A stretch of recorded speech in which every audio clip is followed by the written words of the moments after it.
சுயநலமாக இருக்க கற்றுக் கொடுக்காதீர்கள். தனிமரம் என்றும் தோப்பாகாது. அரவணைப்பும் அன்பும் இல்லாத வாழ்க்கையே இல்லை. ஒரு சுயநலமா இல்லாம பிறருக்கு நல்லது செய்து அவர்களுடைய வாழ்க்கையில துன்பம் வரலாம். ஆனா அவங்களுக்கு நல்ல ஒரு பாடமா அது இருக்கும். அது அனுபவ அறிவது. எப்பொழுதுமே நம்ம பெற்றோர்கள் தான் நினைக்கிறோம், ஐயோ நம்ம பிள்ளை எங்கேயும் போய் ஏமாந்துடக்கூடாது அப்படின்னு. ஆனால் உண்மையான வாழ்க்கையில் என்றைக்குமே தோல்வி வரவே வராது.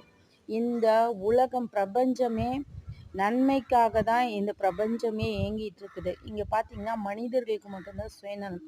மரம், செடி, கொடி, பறவைகள் எல்லாமே சுயநலமே இல்லாமல் இருக்கு. அப்போ இந்த பூமியில் அதிகமாக சுயநலமற்ற உணர்வுகள் தான் இருக்கும். இந்த பூமிக்கு நம்ம என்ன கொடுக்குறோமோ அதை தான் நம்மளுக்கு கிடைக்கும். இதுதான் யூனிவர்சல்லாக.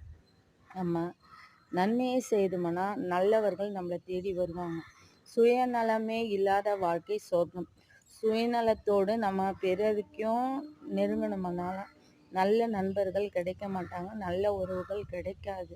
சுயநலமற்ற வாழ்க்கையை வாழ பெற்றோர்கள் பிள்ளைகளை வழி நடத்த வேண்டும்.